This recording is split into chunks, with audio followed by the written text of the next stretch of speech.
YouthConnekt is a way of interacting and listening to the youth. This is a program by my ICT. So this program is, the sessions happen twice a month, and it's a discussion between young people and different people that are in the industry, where they can discuss a lot of things. And discussion can range from ICT, HIV and AIDS, entrepreneurship, drug abuse, role of youth, and etc. and etc. So today what we're going to talk about is techno-entrepreneurship, something like that, opportunities and challenges. So what that means is ICT entrepreneurship, or entrepreneurship in ICT related fields. What are the opportunities and what are the challenges? So basically what we're going to talk about is, as you're going to be graduating universities, how can you be entrepreneurs, especially if you're in tech related fields or ICT in general. So the guests, right now we're in the College of Science and Technology here. Online we also have Tumba College and we have IPRC East. So, and we also have people online. It can be streamed, it's being streamed right now, so we probably have some people that are listening in or streaming this. So I'll go ahead and introduce our guests, or I'll let them introduce let them introduce themselves. So I'll start here and I'll let her introduce herself. Thank you, Esther. I'm actually wondering where to look. I know that there are cameras and stuff, so I look at, all right. Okay, my name is Claudette Irere. I am the Director General in charge of ICT at the Ministry of Youth and ICT. Good afternoon, everybody. My name is John Stever. I'm the founder of The Office, which is an innovation hub of hubs just down the road in Rugunga, in fact, across the street from Chez John Restaurant in Rugunga. And we also started Impact Hub Kigali, which is part of this global network of impact-focused innovation hubs. There's a rooftop cafe bar and community space there where we have art exhibitions and other events to serve entrepreneurs. So it's a pleasure to be here today, and I'm looking forward to answering questions from our dear moderator. Honored to be on the panel with these amazing people, and also here to answer your questions. Thank you, Esther. My name is Wamahoro Nadia. I'm CEO and founder of Data Systems Limited, which is a software development company that I started when I was studying here in KIST. I actually started it up here in the second floor. I don't remember the room. That's where I decided to go and register the company. What we do at Data System, we build application. We have solutions such as eShuri, which is a learning management system. We also have an innovation hub, which is here in KIST. It's called the Gira ICT Hub. Thank you all. So I'll go straight, we'll have a short discussion with our panelists, and then I'll go straight to you guys to ask any questions that we may have. So the first question I'm going to ask to Claudette, and here we are talking about technopreneurship, opportunities and challenges. So as my ICT, what are the different programs or projects that you're working on to help young people be entrepreneurs if they're in ICT? Thank you very much, Esther. I'm going to be frank and tell you all that I am 1 week old in the Ministry of Youth and ICT. Most of you, that is if you know me. I worked with K-Lab and later on moved on and helped set up Fab Lab. So my experience is with the innovation hubs, and in my 1 week at the ministry, I was fortunate to find that they're actually working on policies and strategies to make sure that entrepreneurs, ICT entrepreneurs, are well catered for. For instance, there's one thing that I found there called the Digital Talent Policy, which in fact covers the basis of the pyramid. So the citizens, the population, how are they able to have access to the ICT tools, and if entrepreneurs or anyone comes to them, are they going to be consumers of the ICT tools that we're bringing to them? And then when you move to the next level, there's the students and people that have an actual understanding of what ICT is and who are able to consume the ICT services and devices and everything else. And unfortunately, the number is too small. And what we will do, and working with different partners and stakeholders to make sure that this number grows. And then on top of the pyramid, there's people that are able to produce, not only not being on the consumer side of the technology, but producing. And that's where we expect most of you guys to be, because you're graduating. This is the University of Rwanda College of Science and Technology. We expect that you will not only be the consumers, but being on the other side of technology and produce technology that will now serve the base of the pyramid and the second level, like I said, and we're able to export it as well.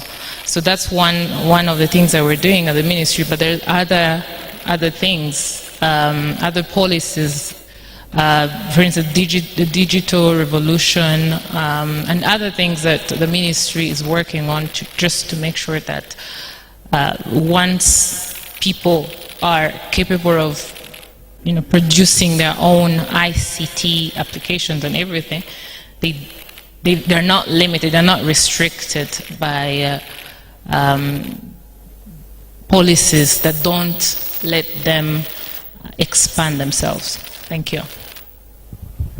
So I'll come back to you on that question later on when we are almost ending, because I want to have a follow-up on that. But let me go to the actual entrepreneurs now, and I'll start with Nadia. You said that you started your company here, and the first question that I'm going to ask you is, how did you get that idea? How did you choose to actually say, okay, I'm going to create data systems? And can you explain in a nutshell some of the challenges that you had to go through all these years? Thank you very much. Yeah, yes, we had challenges, but we also had victories. And the story is quite long. This is the scene of crime, but I'll try to summarize it. But first of all, I want to be sure everyone is hearing us here. Is that the case? Is my mic working well? Okay, great. So good afternoon again. So data systems. First of all, when I chose the name, it was all about data analytics. I was hearing that a lot, and I was understanding the impact that it can have on people's life or people's businesses. But I didn't have skills into data analytics. I didn't even know where I can go to learn that, but I loved it because I was understanding the impact. So when I was sitting in the school in the first year, I started thinking about building that company. So in the second year, I said I should stop thinking, but actually do it, and slowly I'll know exactly what I want to do with it. So I had many ideas, but without a steady idea, I didn't know what to do and where to start. But what I knew is that technology is improving people's lives. And I knew that our country was moving from agriculture-based economy to knowledge-based economy. Definitely, I knew that technology was a good field to help myself and other Rwandans in their lives, in their business, in many activities. I knew that I would do an impact. So after I registered the company, I realized that my school calendar was so heavy with already the potential customers I was getting who was interested in having inventory management systems. It was difficult for me to keep on going with my my dream of supporting the clients. But I said there must be a way I can introduce my idea to my colleague or the student here in KIST. Maybe I may be busy, or because we're three when we decided to start, even if the third one decided to not be part of it. So I said, when we're busy, we must have a pool of other students that may be free, because we had different schedule, so that sometime some of us will be free when others were not. So we created a website called Rwanda Recruit. I remember it was the time Tigo was coming, UNHCR wanted some people to do data entry, and so on. So statistics was also starting. So I told my classmates everywhere here in KIST, I put some affiche telling them that if you want some part-time job, this is the opportunity, kindly register, and we will try to find you some job. So we said the job should be in IT. If you are a developer or a designer, or you just want to do data entry, or you want to help with other skills, because even that time I remember there was opportunity to teach IT, just Microsoft Office, Word and everything, but no one knew exactly where to get someone to teach you. So you talk with someone and he will tell you, oh, by the way, if you have time, come and teach me XYZ. So I remember that time you could even charge someone to open iPhone Cloud for him. So it was a good time, and what is surprisingly, many students knew about it and wanted to join. So we started, and after a certain time the website crashed, of course. So the challenge number one was about the time. How do you manage to study, also do something, provide support to your customers? The challenge number two was about the skills. So yes, we built the website, but we weren't able to sustain it, but at least we have started. So then we started learning about WordPress, Joomla, and other stuff that are there online that we could use, and build the website again. And then also we got a job, all of us. So we went to work for UNHCR doing data entry. Some were sent to Kibuye and others. So later on, what happens is that we graduated eventually. So then it was the time to not do it depending on KIST, but actually look for an office. We realize that we need money, realize that we will not have to look for a job. So how do you sustain when you have job offer, but you said, because I'm doing this, because this is my dream, you decide to stay? I'll say that it's difficult. but sometimes you need to know exactly what you want and you focus on it. Even if there's some other opportunity, you say, this is what I want, I'm going to put there 5 years. If after 5 years it's not working, I'll move on. So this is where we are. Just in case you have other questions.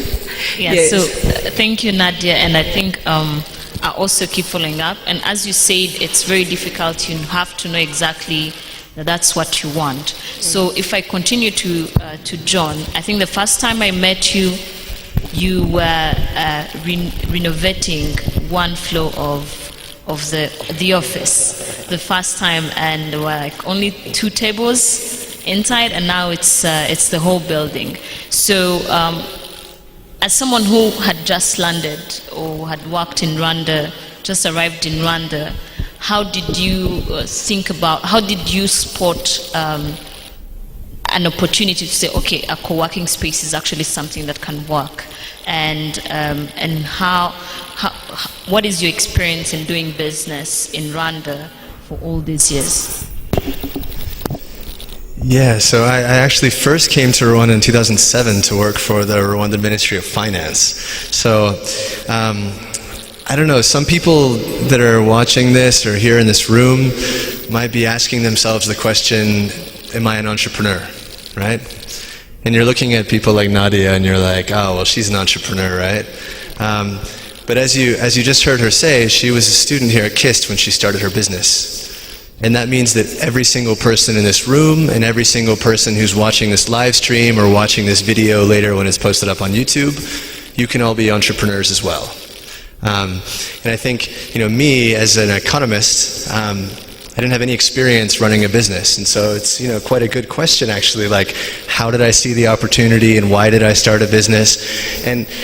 And really, I think it's the same question a lot of people ask themselves. It's like, really, like, what is it that I want to be doing? Do I want to be working for someone else, or do I want to, really create my own job, create opportunities for other people, like what Nadia was saying, really create employment opportunities for other developers. And so, it was really just a matter of, and I think this is often the case with entrepreneurship, is the co-working space was actually solving a problem that I had. And I think that's oftentimes a really good place to start when you're starting a business, because a business should be solving a problem that somebody has, right? Providing a service that makes someone's life easier or something like that. And so oftentimes if you're looking to come up with a business idea, a good place to start is really like, what is something that I need and what's something that I would pay money for? And so I was working from a friend's house in the spare room. The electricity would occasionally go out. They had some other issues. And so I thought, how cool would it be if there was a shared office space where we could share some of these resources, be able to pay for a faster internet connection, have a more professional office that was maybe a bit more inspiring. And I was like, I would pay for that. And so I thought maybe other people would too. But rather than, I think sometimes, and I think this is particularly a problem for engineers or people with a technical background, sometimes you start at the solution, right? And so rather than that, what I did was I actually worked together with a team and we went around talking to people. Nowadays this is called human-centered design, or like lean startup methodology of going around and actually interviewing potential customers. But the idea was to actually go and talk to people who might want this service and to figure out, hey, would you pay for this? If you pay for this, how much? What would you like? And we really used all that information to develop the business model before starting the organization. And I think that's something I think that's really important, particularly people with technical background like yourselves, is to really understand who's going to be using the solution that you're building. And how much they're going to pay for it, how are you going to monetize it, how are you going to turn it into a business? Thank you, John. And you just touched on 2 points that are very, very critical. You have to, you have to find something that people would be willing to pay for, and also find a way to monetize it, something like that. So, and this another question that I'm going to ask you: what are the key skills? You were an economist, you didn't have business background, and most people here are also from a tech background, right? Engineers. So most of them are going to be engineers very soon. So what are the key skills, business skills, that you had to learn very fast, even if you had a team around you? What are the main key skills that you had to learn? Education system can sometimes create a false illusion, right?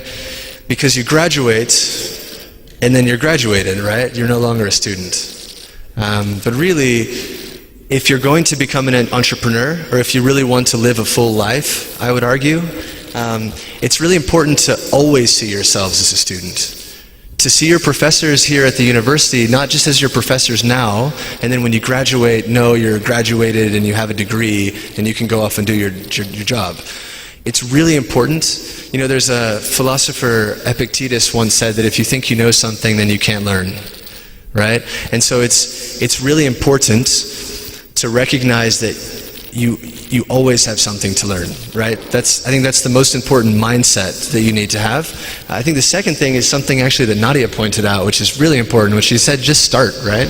She's like, we just started.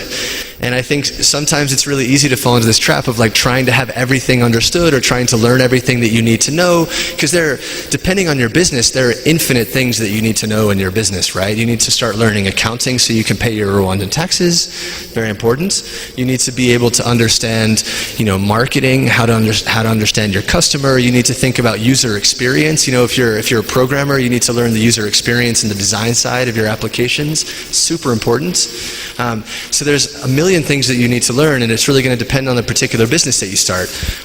So I think it's really, rather than like particular things to learn, it's really about mindsets.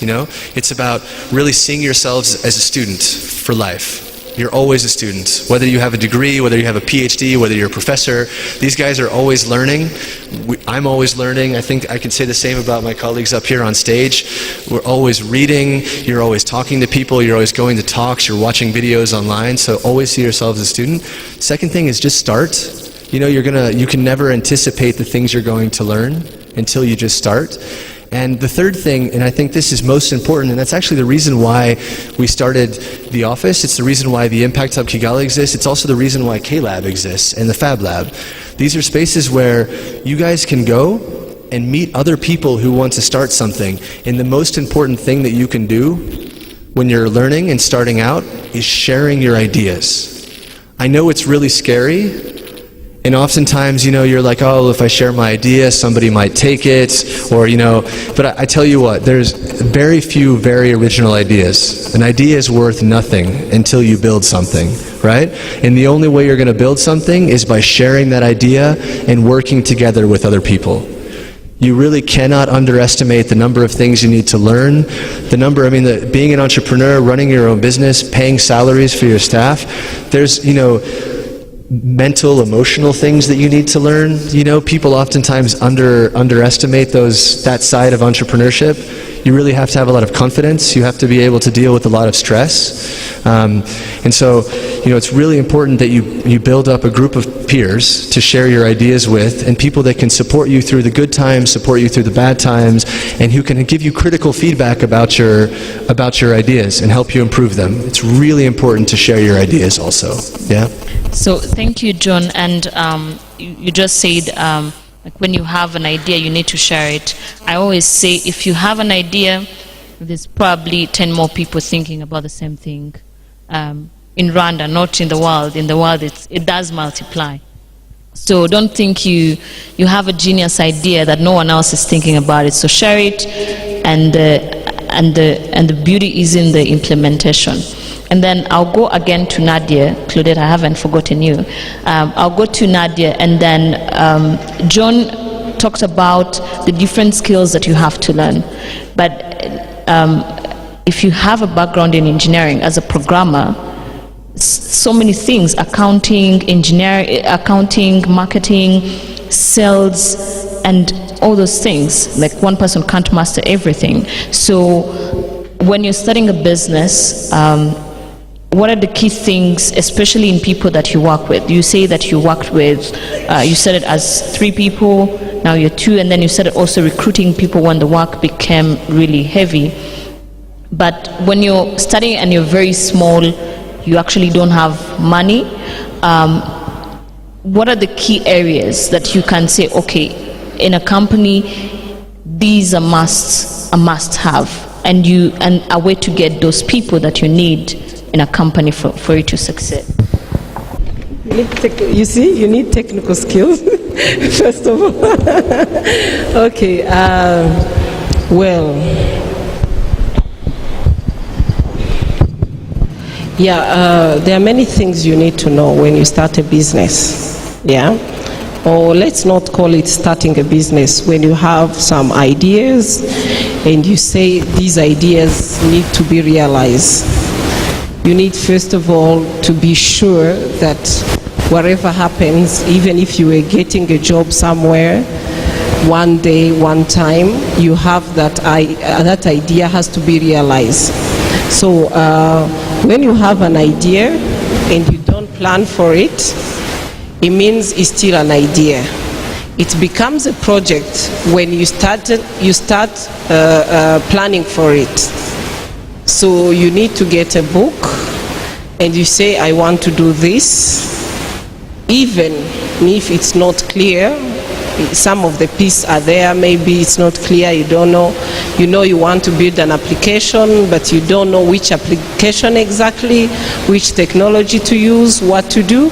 Just put it there, write it on a book. And then you think about yourself, where you want to be in 5 years. Do you want to be working for someone else? Or do you want at least to say, I'm going to work so that in 5 years I open my own business? So then, after you realize the deadline, then you need to break down the 4 years. I have to sort of have identified the different pillars that I need. I sort of have to identify which products I'll bring, I will build. And then you need also to realize, to say which are my options, which innovation hub or club is incubating project like mine. If it's IT, yes, you say I will go to K-Lab, okay? Then if K-Lab or GIST hub or any other technology hub in town, or the office and others. But if it's about something that is not related to technology, there are many other clubs that incubate some kind of idea. So then you start talking to people, as John said. Really, it's difficult to figure out what you want to do if you don't approach people who did it. Or if you don't approach people at least who can teach you how to figure out what you want. So coming back to the question of Esther, where he said, okay, what are the other skills, you said, or other needs? What kind of people do you, what are the other people that you need to surround yourself with, and how do you find them? What skills do they need to have? Okay, first of all, you need to start by talking to people who are in the same field, the people who did it before you, and you ask them, how do I structure my company? This is a very critical question. You need to answer your question yourself. If you want to, because starting a company and develop your idea is two different things.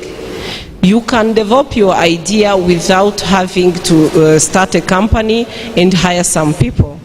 So you will have just to write down your idea over a business plan, and then in that case you need to look for the people who can help you to develop your business plan. There are different clubs or companies or forums by which can help you to develop your business plan. And then if you decide to open a company, then it's the same thing, plan.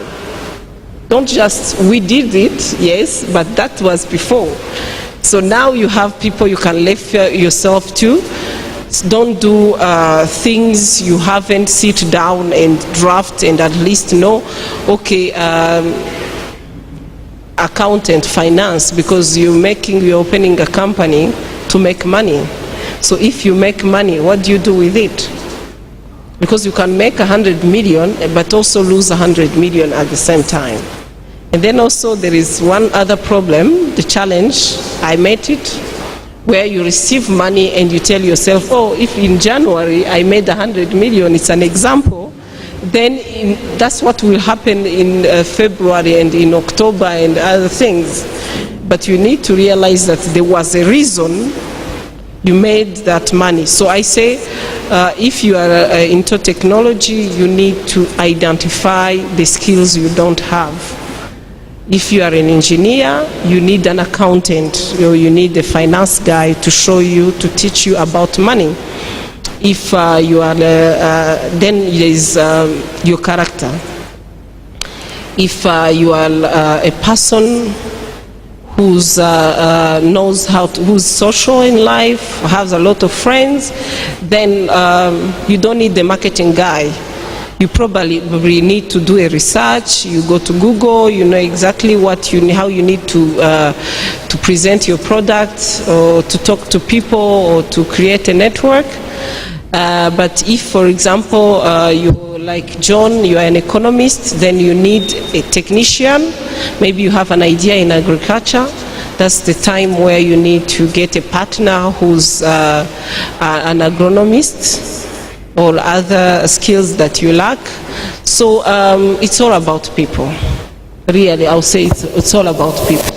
Thank you, Nadia. And I think from Nadia and John, we have an overview of some of the skills, the challenges, and what actually it takes to start a business and be an entrepreneur in Rwanda.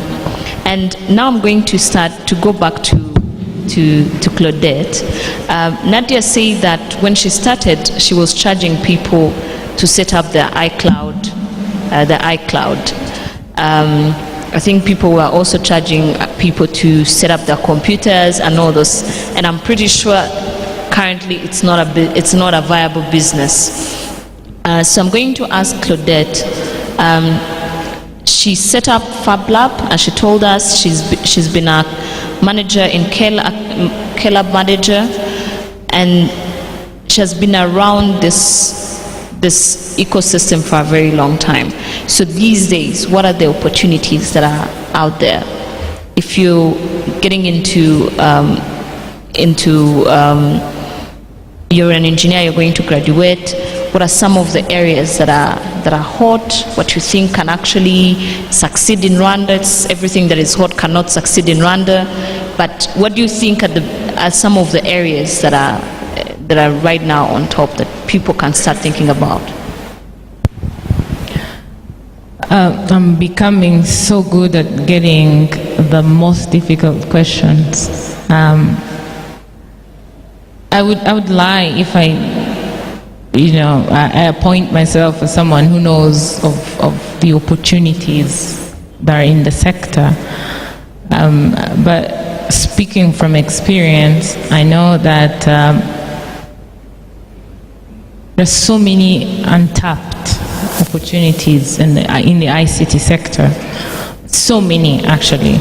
I remember we used to say, I was at K-Lab and we were just thinking, oh, okay, so it's only K-Lab.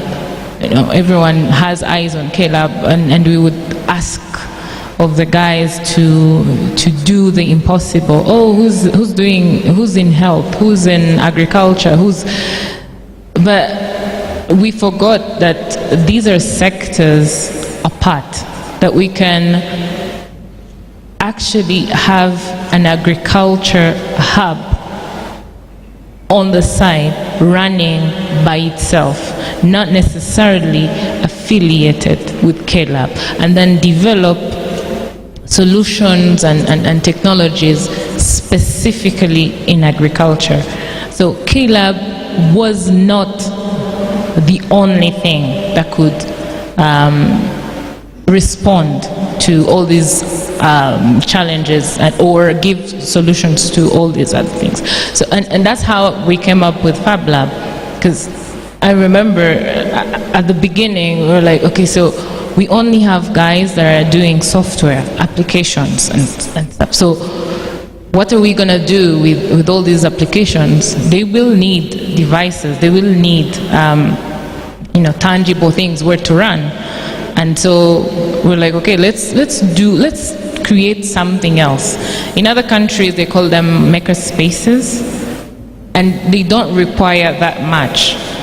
It's just that the one that we set up was specifically set up to accommodate people that are not necessarily doing software.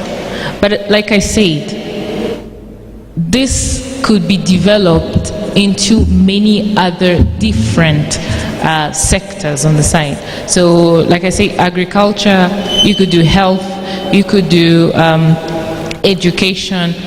Oh, by the way, there's a new center, it's called Information Access Center, that the Ministry of Youth and ICT in partnership with Korea, I think Koika, they're launching at the College of Education, and it's specifically going to house people that are into education, developing applications for education. So this is one thing. And so to make my answer short, there's so many things, there's so many untapped opportunities that you or us, we need to look at leveraging on. We are so, fortunate to have a government that is entrepreneurship conducive, like it understands these things. And so we use this opportunity. And if you have an idea, don't just stop, and by the way, one other thing that I wanted to add, you don't necessarily have to become a business, a for-profit business. You can as well become a social innovation or social entrepreneur and make these solutions profitable to other people, and of course you will have something to gain as well. So look beyond what you just see, do research, talk to people, try and look beyond just this, think wider. Microsoft didn't start just like that. It's someone that had the audacity to look beyond and create something that is actually big. Facebook, the same thing, and other companies. They all started small, and through talking to people and of course doing different things and accommodating new ideas, they expanded, and they're now, companies that are too big, and they're expanding into other continents as well. And so I don't have the answer to you, but I know and I believe that there are so many untapped opportunities, especially in this country, that you can take advantage of. Thank you. So I'm going, thank you, Claudette. As you said, ICT can be applied to any sector. And before I go to questions from everyone here, I wanted to ask John or Nadia if you guys have anything to add on what Claudette just said. Any ideas, opportunities that these guys can take advantage of? I have one thing to add on what Claudette said. Just have an idea of something, a challenge you want to bring a solution to. That should be the only focus. You need to bring a solution to an existing problem. Then when you work towards resolving that challenge, then that's when the business, it makes a business case for you. Thank you. Thank you, Nadia. So I could also just add on to that really quickly. I want to tell you guys a little story, actually, because Claudette and Nadia's point is super spot on, right? You need to identify a problem that technology can solve. And there are a ton of other existing sectors. Claudette was mentioning agriculture and health, among others. And so, we talked a little bit about earlier. Do you guys remember what my 3 words of advice were from the beginning? I was always told that people usually only remember 3 things that you say. So I was going to try and leave you with 3 things.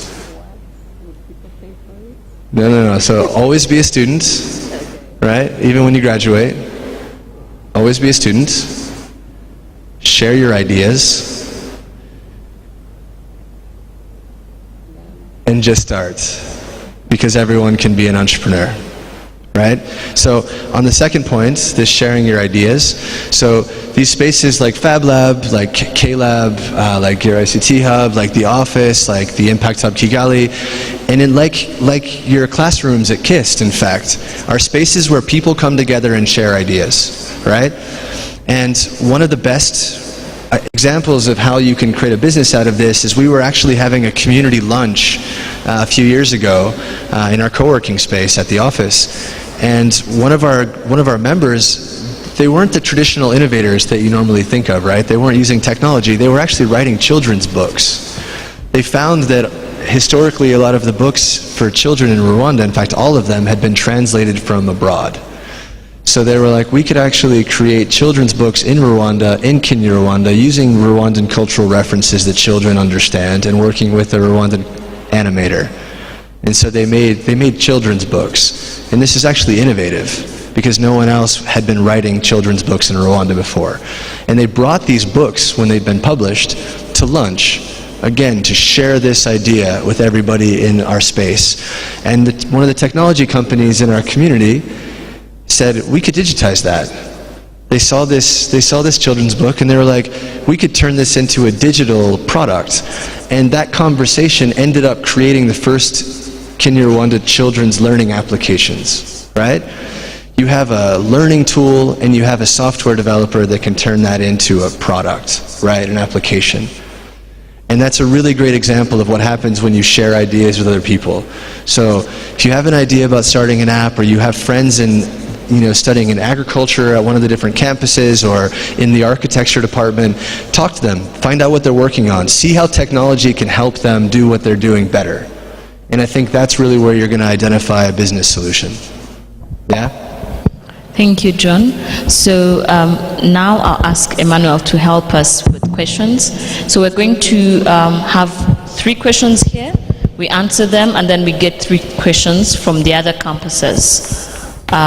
So who wants to go first?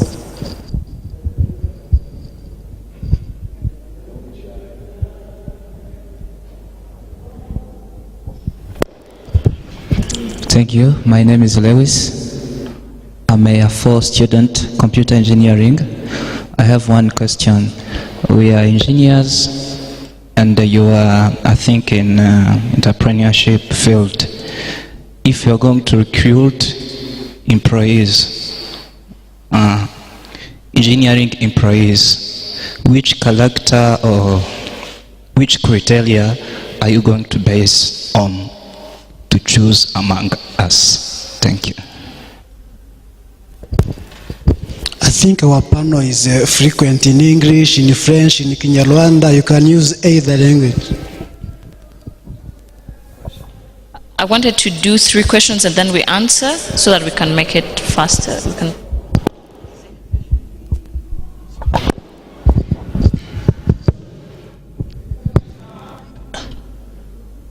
Hello, my name is Christian Ituze and I'm a 3rd year computer engineering. Okay, I have a question for John. What do you do exactly at Impact Hub? That's first. And then I wanted to talk both to Claudette and John. So we have this concept of innovation hub, and there is also social innovation labs that should exist. So what do you guys think when you think about an innovation hub? Is it first a space and then people? Or is there a way where you can make people collaborate without actually being there in person? So when K-Lab started, it was pretty good. Everybody was so hyped about going there, and at a certain point it just became a space where you go to find internet. So what went wrong? Why don't we have so many ideas that actually became implemented? So many, how do we say, success stories. You see, when you think about applications in Rwanda, we don't really have many that became success stories, right? We have Safe Motors that is working, which didn't come from K-Lab or any other innovation hub in Rwanda. We have Jumia, which is a product from strangers again. Not okay. Technology is global, but why don't we have our own products that were made for Rwandans, probably exported later? What went wrong when we think about it?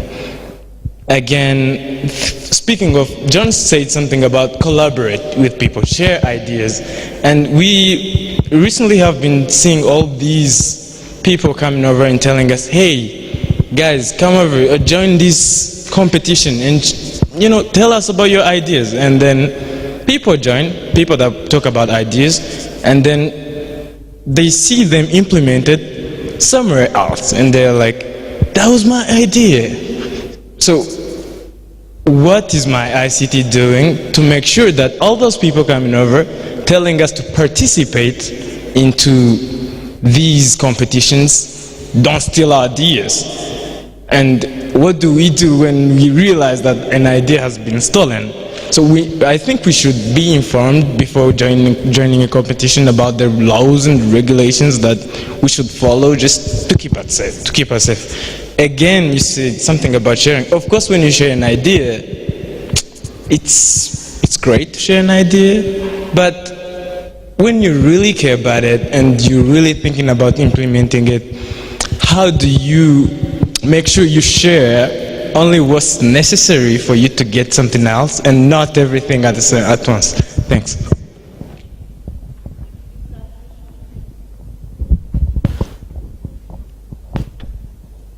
It's not only question, intervention, suggestion, opinion. Anyone else, or we can answer those two? You have a question? Okay, so let's go ahead and answer Christian Lewis. So the first one was, what are the criteria if you're hiring an engineers, right? So we actually just finished hiring a staff member, so I can tell you exactly what we were looking for. I would say there are two things that you're looking for when you're hiring, particularly an engineer. And so rather, there's two kind of hires that you're making, right? One is you're hiring someone with a very particular skill set in technology. So someone that can program Ruby on Rails, or someone that really knows a particular language, right? So you're looking for a particular skill set. And then the second type of employee is someone that you're hiring for a long-term role, not to solve a particular technological issue, but you're looking to hire a staff member who can problem solve, who can grow, who can teach themselves, right? It goes back to this first list. The most important thing, and I can tell you because we just hired someone and we just had a conversation as a team about what we were really looking for, and the person that we hired was someone who was very curious and asked very good questions. And so, we had several people that we interviewed, and honestly, the person that came to the interview and said, I don't know the most, and asked the most questions, was the person that we gave the job to, not the person who came and pretended to know everything. It's really important. I think sometimes it's one of these counterintuitive things. You think you're going to an interview, you want to impress somebody with your technical knowledge. It's important to impress someone with your technical knowledge, but it's also important to be humble with the things that you don't know and be willing to admit the things that you don't know, because it's only then that you can learn. And I think really that is the most important thing. I think a close second to that is integrity and character traits. You're looking for someone who's, honest, who's loyal, who's hardworking. All of these character traits are also super important. You want to see someone's thorough, has attention to detail, kind and caring when they're talking to customers or with other members of staff. So personal character traits, I think, are a very close second. But the first, again, it goes back to the same thing for a good entrepreneur. It's someone who's willing to admit they don't know and willing to learn. Someone who sees themselves as a student. Claudette also wants to. In addition to what John said, if it was me hiring, there's one thing, and this is something I got from a friend, because we were having a hard time hiring someone to do the job. you can't be a good engineer if you don't even know how to write your CV, your resume.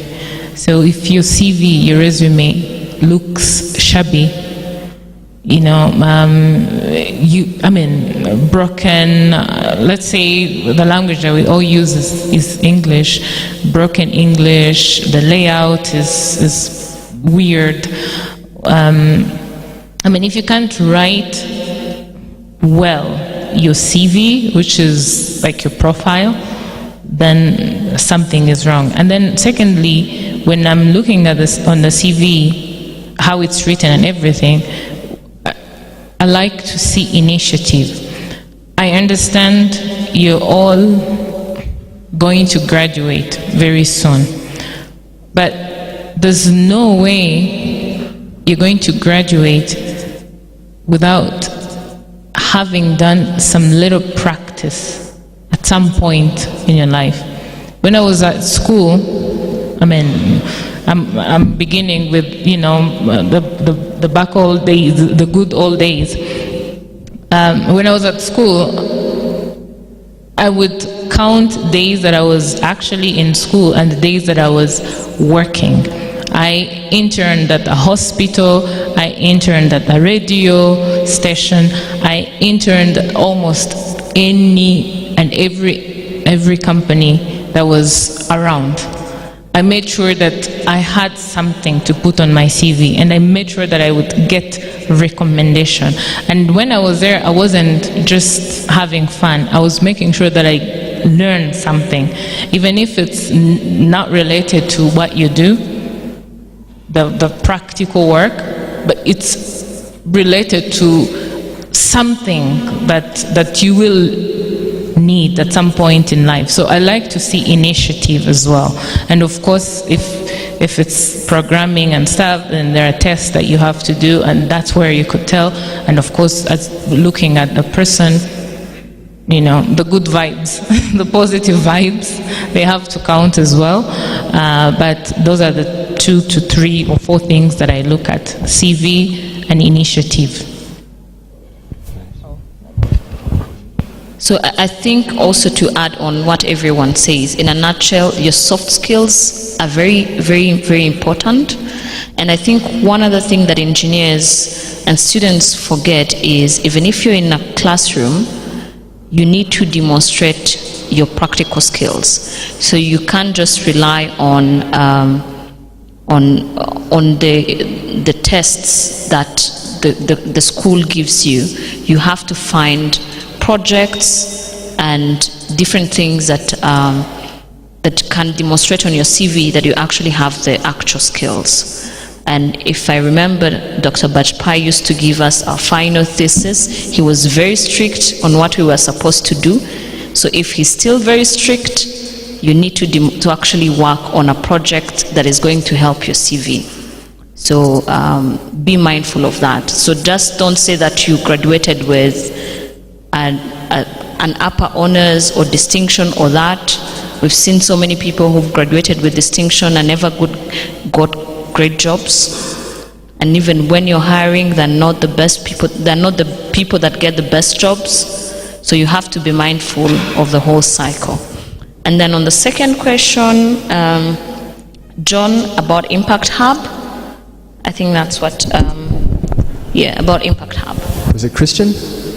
Yeah, really great question, and really great insight as well into what makes an innovation hub, right? It's not about a space, it's about people. That's a very good point. So the first question he asked me was what I do there. So I was actually the founder of the office and the managing director. I'm still the managing director of the office. The Impact Hub grew out of the office. So I actually joined with 2 additional Rwandan partners to restart the co-working space in the office and join it to the Global Impact Hub network. There's right now, I think, 97 Impact Hubs around the world, and we're a member of that global network.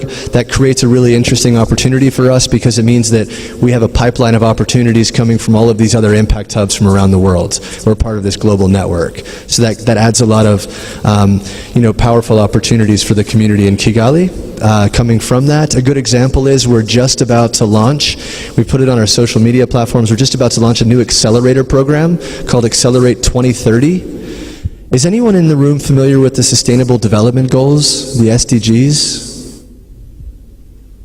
I got a hand up back there from the professor. Does anybody else know what the Sustainable Development Goals are?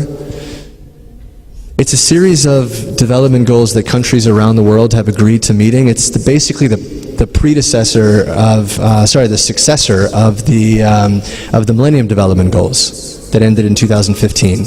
So until the year 2030, there's a new set of global goals that countries around the world are committing themselves to. They include things like gender equality, includes like clean drinking water, includes industrialization, in fact. And so we're working with this Impact Hub in Geneva to create an opportunity for Rwandan entrepreneurs who have ideas that are growth ready. Right? So not a new idea, but a company that's ready. Sorry, I'm taking notes on my phone. I'm not WhatsApping, just in case you're curious. So we're creating an opportunity for companies that are at growth scale, growth ready, to apply for this program to get access to funding and to be able to improve their skills actually through a boot camp in Geneva. So those are the kinds of opportunities that Impact Hub provided. So that's why we joined the Global Impact Hub Network. And in the new team, I'm actually the chairman. So I sit on the board, and at the moment I'm playing a very heavy day-to-day role. I do things from accounting to event management to new membership onboarding, so I'm pretty heavily involved in the space. And in case you guys don't know, we are just down the road in Rugunga. We have a series of events. We're actually having a meetup next Wednesday night. We're creating a new series of events called Social Enterprise Happy Hour. It's the first Wednesday of every month. Our events start at 6:30 in the evening, so the first Wednesday of next month, 6:30 p.m., we're going to be having an entrepreneur come and share a problem that they're facing. And the idea, again, is to reinforce this idea of the importance of sharing ideas.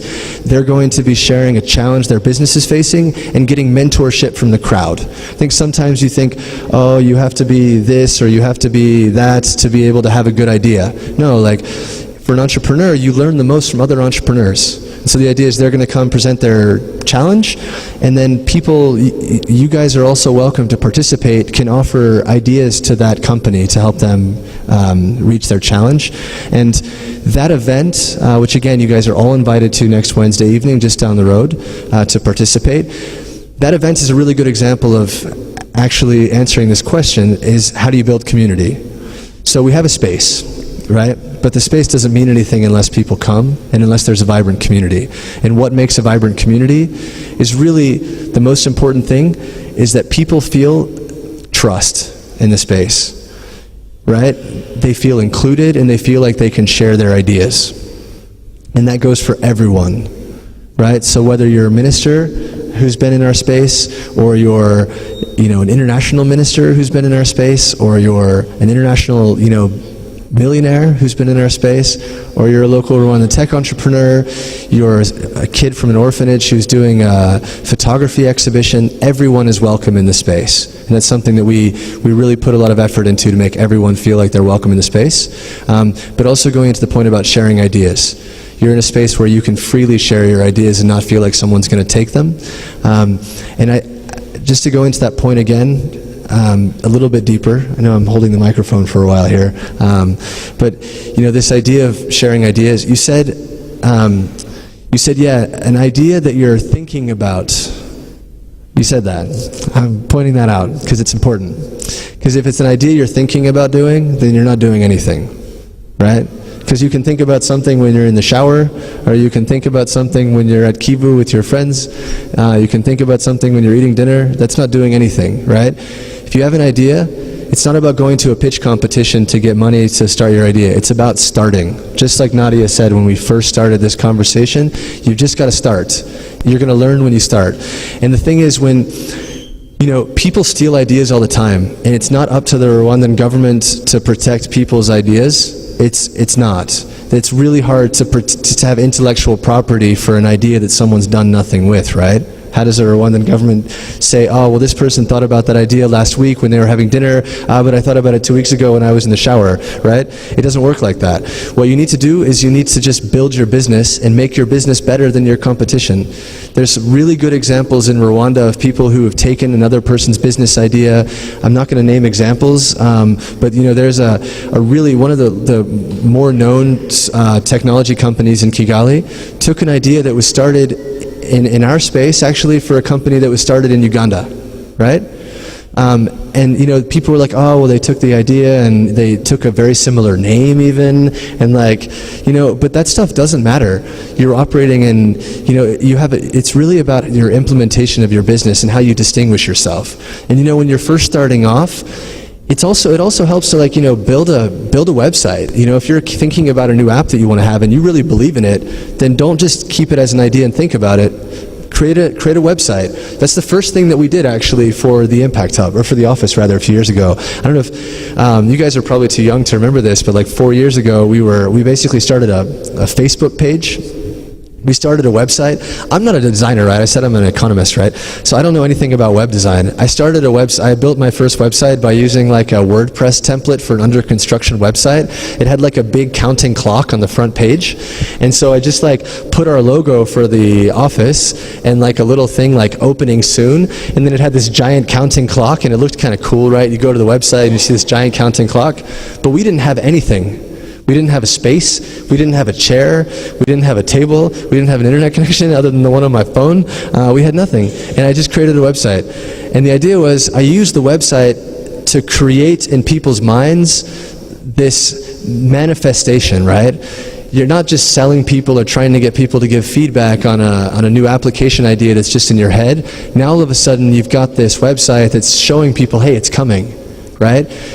It's and having, that's really an important thing. I don't know if you guys have heard of this idea of a minimum viable product, an MVP. Sometimes it's just as simple as having a sketch of what your application's going to look like. But having it on your mobile phone, hey guys, this is what the app's going to look like when we invest the 300 hours or 3,000 or 30,000 hours of developer time to build this out. This is kind of a glimpse of what this is going to look like. You can show that to investors, you can show that to other people that can help you realize your idea, and they see, oh, this guy's onto something. They're already building something. It's not just something you're talking about when you're standing in front of a microphone. You're like, hey, I've done something. And I think it's really important. And really, people are going to steal ideas. And honestly, those people, I have to say, the people that steal ideas, feel sorry for them. Because they're not living their own life, they're living yours, right? And that should not stop you from living your life.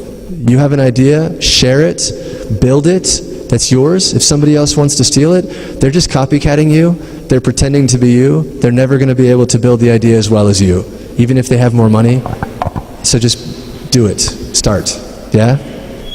Thank you, John. And just one good example is Facebook. So I don't know if all of you ever had any other social network that is not Facebook. High Five, MySpace, I don't know if you guys know about those, but those were social networks. They were actually Facebook. But the devil is in the details, the way you implement things. So don't say someone stole your idea. Did you implement it? Because things are very different. The way they're thinking about it is different how you're thinking about it. But implement. So I'm going to go to Claudette. And I think John talked about it. It's very hard to do intellectual property on ideas. But I think she can also say, if you've started implementing it, what is the intellectual property on that? And also, if you're sharing your idea, what are the key points in saying, this is what I should share, what should I not share? Thank you very much.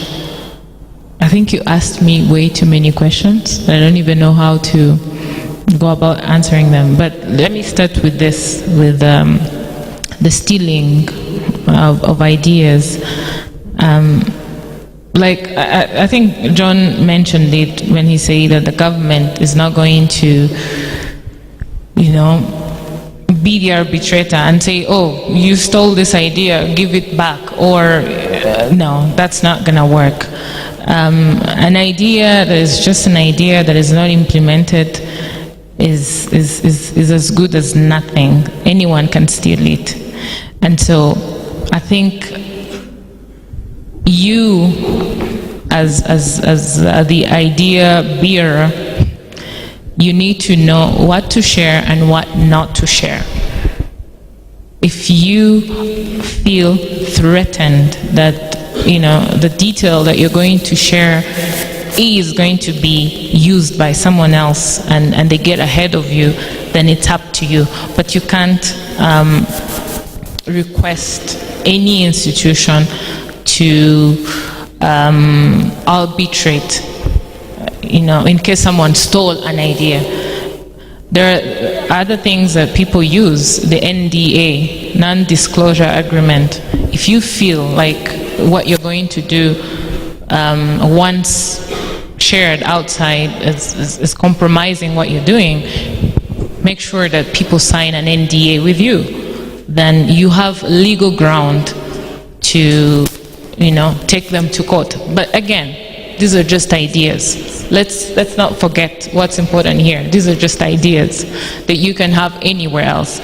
And if you're having a conversation and someone, adds something on to your idea, what do? You won't take it? You will take it. But in that case, will you say that you stole the idea? No.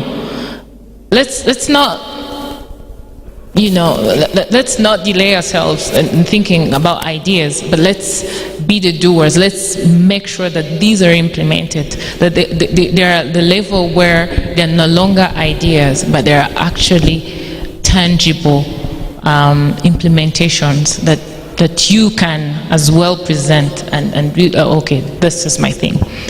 And so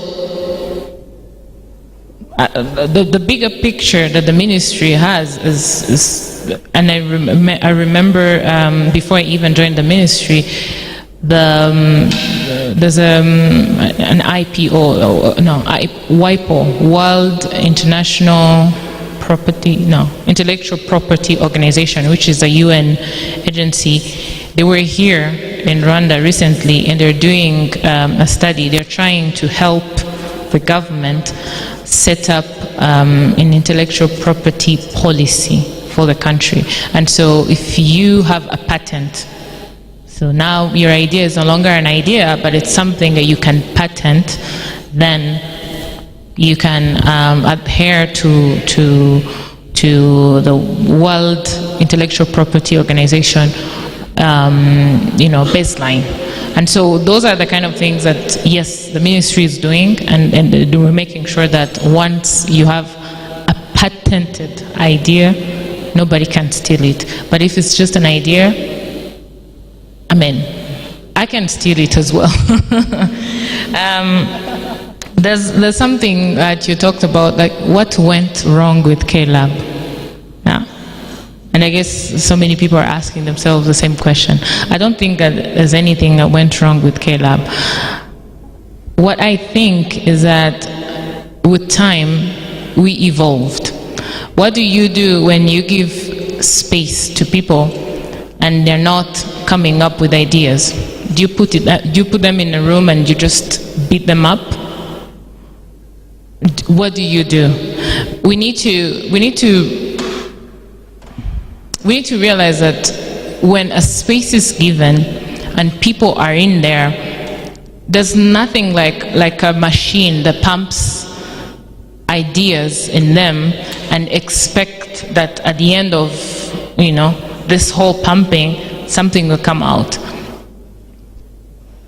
I heard from someone that if you have a space, you can, a space like K-Lab or any innovation hub, you can have 10,000 people entering it with great ideas.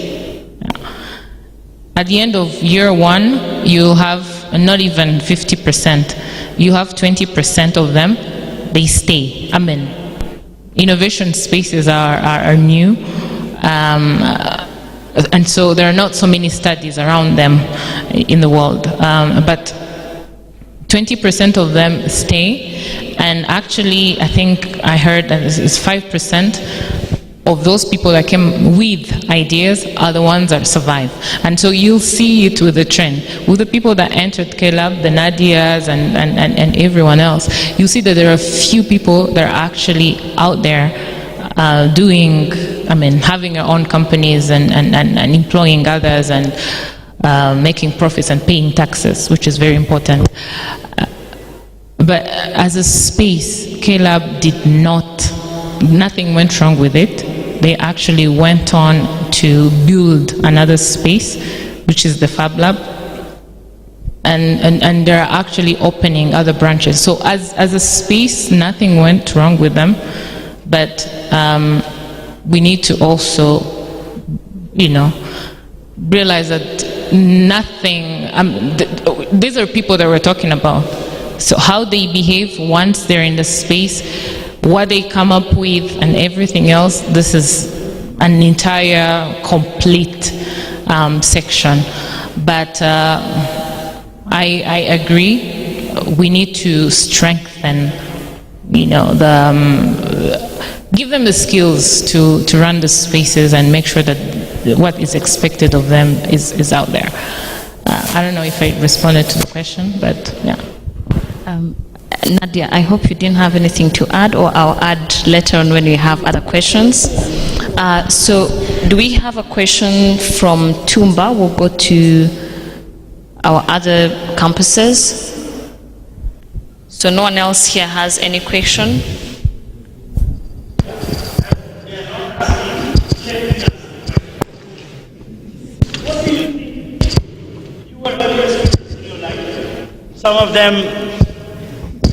Some of them may be KIST or previous colleges which belong to UR.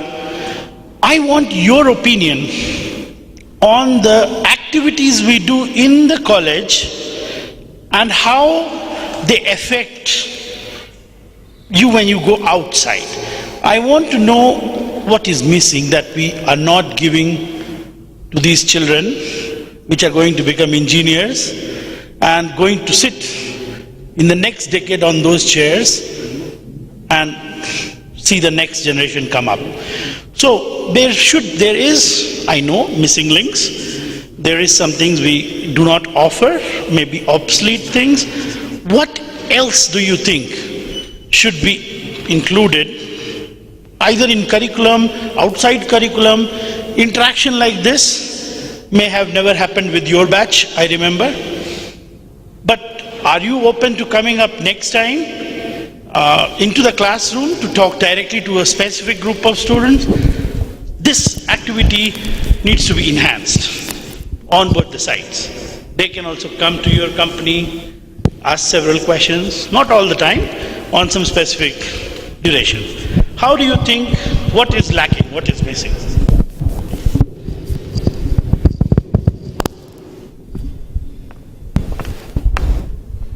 So let me start with Nadia on that particular question.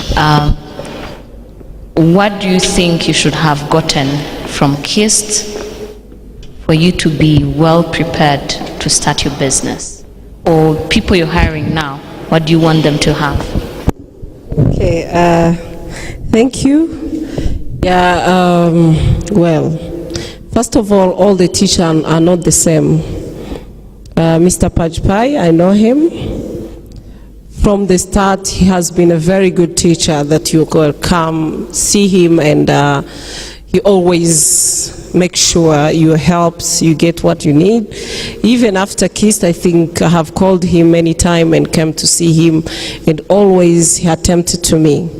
So I think friendship between, constructive friendship between student and the teacher, kind of collaboration,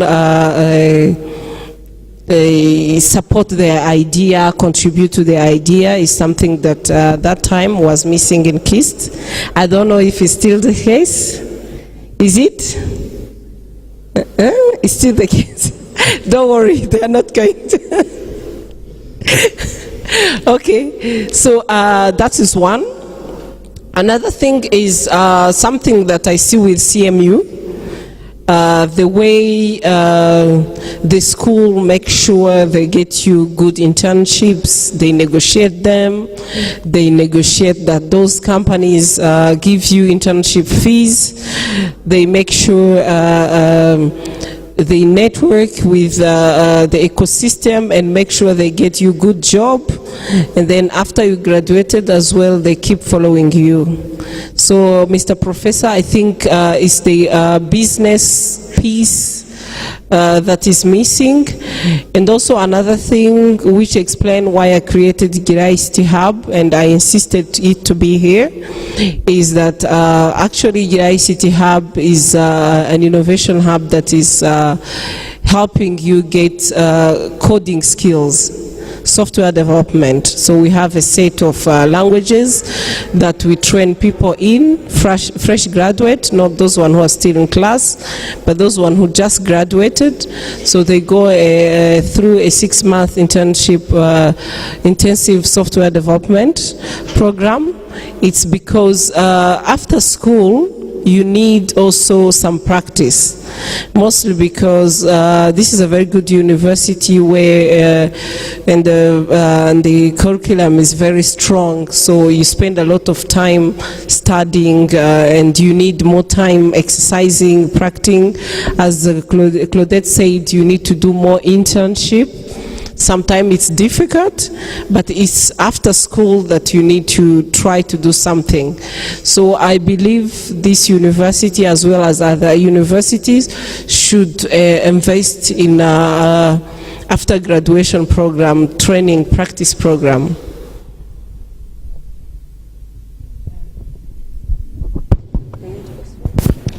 And to add on that, I was fortunate enough to study both in the country and outside the country. And one thing I realized that our schools, our education system doesn't have is these exchange programs. We don't have many opportunities for exposure. I believe that once you get outside the class and you get to see what others are doing, you know, it doesn't have to be all the way to the US or to Europe. It could be just nearby, in Uganda or in Kenya. But facilitating these exchange programs, letting students see what is being done outside their box, you know, their school, I think it's very important. And then another thing is, yes, the professional, I don't want to call it internship, but maybe traineeship. Like when you're done with school, when you're done with your classes, there should be like a 6 months or 1 year program that you do that, you know, that helps you out of the academic, you know, scope, that takes you to the professional world, because I think that's very important as well. So exposure, exchange programs, and professional internships or traineeships right after you're done with college. I don't know if I answered that. Just to also add, because I studied in this building, a curriculum or a school, the 4 years, if they're project-based, that is, if they actually implement practical projects, develop apps, develop websites, implement their technical skills, so that when they go, I remember when we went to Carnegie Mellon, that was one big missing link. We had to spend the first 6 months really relearning all our programming skills. So I think project-based learning helps a lot in developing the technical skills. And of course, what you were also suggesting, people that come and talk and give experiences and inspire career guidance, people that are in the industry can come and talk to different people, exposure, all those are things that help. So I think we'd have time for one question in each campus. I really want to make them very brief, so we'll start with Tumba.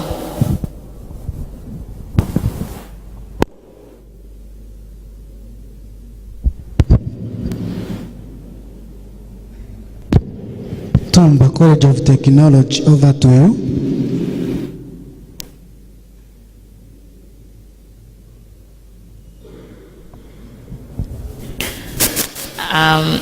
So guys, next time I think you should ask for an internship to my ICT so that you can help them with the technology problems. IPRC East. Let's go to Ngoma. Thank you very much. Juvenal Javieremye, staff of IPRC East, moderating the Hangout here. We are in the main hall of IPRC East. We are with the students and the staff from different departments, civil engineering, mechanical engineering, ICT, and hospitality management. We really thank the panelists for their very interesting presentations.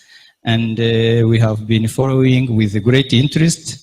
There are questions, there are many, but you have suggested you could just put one. If so, let's start with the one who has been requesting us to ask questions. If you allow one, we'll do that, or if we can allow two, we will thank you very much.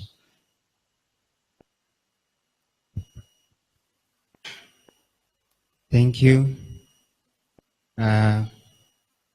I'm by names of Nigen Akasian, a student from IPRS East,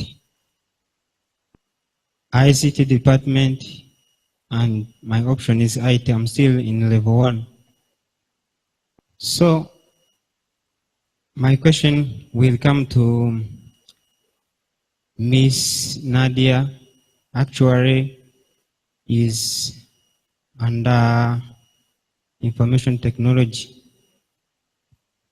She used to tell us that he is from the software development company, and I would like to ask the most challenge they have faced and the main challenge that they have seen that it is mostly faced by the ICT, or mostly faced by the people in the ICT field, so that they can be weak. Another question will come about asking what techniques, or what can we do so that we can improve ICT in our country so that it will be better than how it is, and what techniques did you use to pick your challenges and change them from being challenged to be your opportunities? Thank you. Thank you. Could we have another question, or let's have a second question? Thank you, moderator. Good evening, our guests for this session. Good evening, dear followers, our comrades. My name is Sangwa Leandre, student of IPRS East ICT department. Quickly, I want to summarize in 3 categories. The first one, contribution. Second, challenge. Third, suggestions. Quickly, programming is an easy way for making job creators in technopreneurship business Those challenges, it will be emphasized when quickly, like opportunities we have in Rwanda, we have an open source on the internet and tutorials on the internet. The second one, we have K-Lab, like innovation space. The third one, we have a group from K-Lab. Fourth, free internet in public institutions. I want to emphasize on the programming, because the programming, it cannot use enough money and enough materials. The challenge, computer science is like medicine. You see the medicine, we have the specialists and the generalists. Especially in programming, they're supposed to specify a programming language for one, like a specialist in computer science. The training for programming, it can be a good thing for the lecturers, assistant lecturers, and tutorials for emphasize for making job creators in technopreneurship. I suggest to give ideas or the other opportunities for my ICT and the university and the higher education council to give more time in programming, like algorithm, basically like teaching and trainings for those lecturers in higher institution education. The third, for suggestion, I suggest from suggestion to upgrade a K-Lab directory. A K-Lab directory mentors website, they have no address like email or a programming language working on day-to-day in the daily life for saving time and the money. Those students from abroad or out of Kigali, in East Province, Western Province, and South, they have no time or money to suggest or to attend K-Lab on time. It will be possible, the K-Lab directory can be adding the emails for the mentors and the programming language working day to day, like experience. Whatever not today, a necessity for boosting our programming like a business. We wanted a necessity for boosting that programming skills. The last one, I suggest to my state a campaign from to the universities, high institution education, how the students, how the youth can earn the money on the internet, online, and the App Store or Play Store. For startup or small business, we have another challenge. When you go there on K-Lab, we see there are so many mentors on the website, names, where the address. Then we have not the emails. Thank you.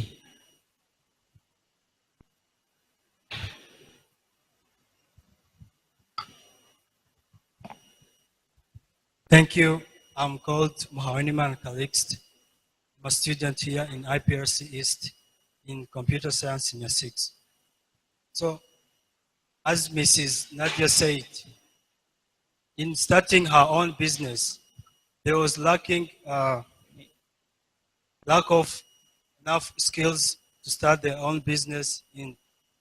Let Nadia answer that question. Thank you. Could we have another question? I think what we're going to do is answer that question. If we have second question. Thank you, moderator. Good evening, our guests for this session.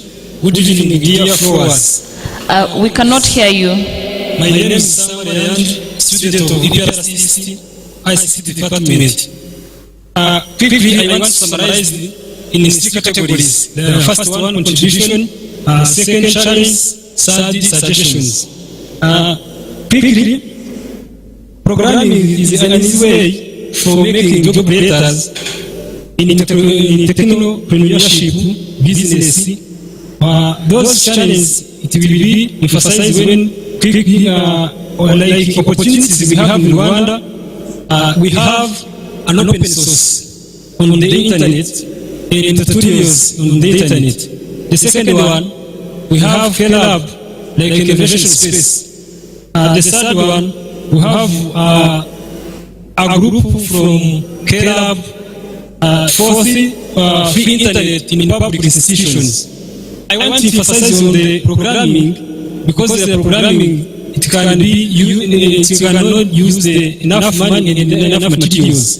The challenge, computer science is the medicine. You see, in the medicine, we have the specialists and generalists. Especially in programming, they're supposed to specify a programming language for one, like a specialist in computer science. The training for programming, it can be a good thing for the lecturers, assistant lecturers, and tutorials for emphasize for making job creators in technopreneurship. I suggest to give an ideas or the other opportunities for my ICT and the University and the Higher Education Council to give more time in programming, like algorithm based like teaching and trainings for those lecturers in higher institution educations. The third, for child suggestion, I suggest from suggestion to appropriate a K-Lab directory. A K-Lab directory mentors website, they have no address like email or a programming language working day to day in the daily life for saving time and money to those students from abroad or out of Kigali, in East Province, Western Province, and South. They have no time or money to suggest or to attend K-Lab on time. It will be possible the K-Lab directory can be adding the emails for the mentors and the programming language working day to day like experience. Whatever not today, a necessity for boosting our programming like a business. We want a necessity for boosting that programming skills. The last one, I suggest to my state a campaign for to the universities, higher institution education, how to the students, how the youth can earn the money on the internet, online, and our app store or play store. For startup or small business, we have another challenge. When you go there on K-Lab, we see there are so many mentors on the website, names, where the address, then we have not the emails. Thank you. Thank you. Excuse me. I don't know if you guys can hear us, but we can stop at those two questions and then we answer them. So I'll start with the second one, which was mostly suggestions to my ICT of doing campaigns on how to monetize apps and getting money online. So that would go to Claudette. And something else that he suggested is programming skills. People that can have general programming skills or specific programming skills. So trainings for those people integrated in the education system. So the first question that they asked, I think it was to Nadia, and they were asking what were mainly the challenges that she faced in her company. Thank you. I think challenges differ from everyone. It depends on the solution you're bringing to life. And as I said, it's only after have identified the solution you bring to life that you can plan for it. So while planning, there are different pieces that need to sort of isolated and find a solution to that particular piece in a particular time. So you take one piece, you make sure you find a solution for it. You take another piece, you make sure you find a solution for it, and then you write down those ones who did not. So the biggest problem is challenge is about money. So it's difficult to because opening a company is about making some expenses. So you can only make expense when you have money to spend or when you're expecting money. Actually, it's not even advised to spend money that you don't have. To spend money based on the money, the projection, the money you expect to come. So the challenge is about money. I will even advise that first of all, you put down your idea, not as an idea, but as you write down, you do a research, you make sure every piece is identified. Be humble to say, I know, for example, let's say you're manufacturing TV, and then you say, okay, I know how the skills of the electronic skills of how to design the plan or the TV. I can do that, but I don't have the raw material. I don't have. I can't do it alone. I need to have staff. And you have to pay electricity, and you say, okay, electricity, I can ask my friend, and he give me at least 100,000 to pay the whole electricity that I will need in the 4 months of production. And that one you put it aside, and then you said, okay, for me to get the raw material, I need to have contact in China. So before you open and start looking for a contact, no, put it in writing, and your business plan say, I don't have a contact in China, but I have identified with the research, with documentation that support your research, I have identified that the raw material to make a TV can only be found in the US and in China, but if I get it from the US, it's going to be more expensive. But if I get it in China, it's going to be cheap. And then you look at things like, how do I make it leave China to here? So that's another contact. And then we said, I have this contact, or you isolate it, this piece, and you find the contact, or you use friends, you use innovation hub. That's why we have been said, be part of a community. So that's the what my colleague here said when he said, share your idea so that people can help you. So maybe don't share about how to design a TV, but at least ask a question. Do you know someone in China who can help me to do this? Okay, or you go to the person who is importing techno and you ask him, how did you make this? What do I have to know? What is the tax implication? How is the government supporting this? Who is my competitor? Is Rura going to ask me for a certificate? Those kind of things doesn't require you to open a company for doing this. This is the mistake we keep doing. It's all right to do mistake and keep going, but it's also better to not make the mistake and do it the right way. You people are smart, you have access to information. Do a research before you enter into business. Make sure it's written, what is missing is known. Contact people to get what is written there. Start looking for money. If your project needs money in starting, if it's not, for example, if it's an online product, you just need the internet to start. But if it's a production and this industry, realize you need money, start knocking at all doors. Don't be afraid. You get someone to help you. Open up. Thank you, Nadia. and I can assume those are your closing remarks, so that I can go to John and ask him his final remarks on this whole. What would be the one advice that you'd give to these guys?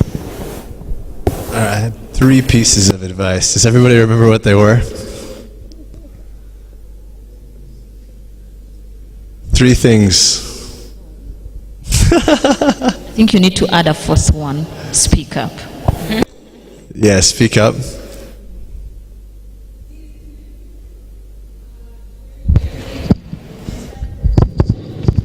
Awesome. That's exactly right. Did everybody hear that? Thank you. Yeah. Always be a student, share your ideas, and just get started. You can do it. As Nadia said, you guys are intelligent, you have everything that you need to get started. Just do it, right?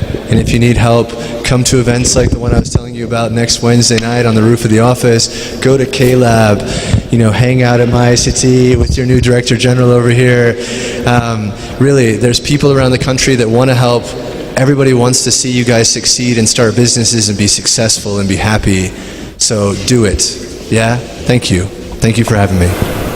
And I'll also ask the same to Claudette. The last piece of advice, I actually have one, which is the do it. Do it. Like, if you really, really feel like there's something burning, don't wait. Don't ask for permissions. Get started. Talk to anyone. Knock on any door. Just do it. Don't be afraid. Thank you. Thank you all. You've been great panelists, and I suppose we've been good students as they've taught us. So keep learning, share your stories and your ideas, and then start and finish school. So I would like to thank you guys and for being here. I would like to thank the students at Tumba College, the students at IPRC East. Even if we didn't get so many of your questions, but as you had, if you have so many of these questions, K-Lab is there, Gira ICT is there, the office, Impact Hub, they're all here, and I think K-Lab and Fab Lab, K-Lab is opening in most provinces now. During this year, it's going to open everywhere. So be part of Innovation Hub, be part of our community, and start asking questions and being proactive. And you're going to be great entrepreneurs. So let me thank you again and say have a great evening. And I hope we all learned something good today. Have a great evening. Bye.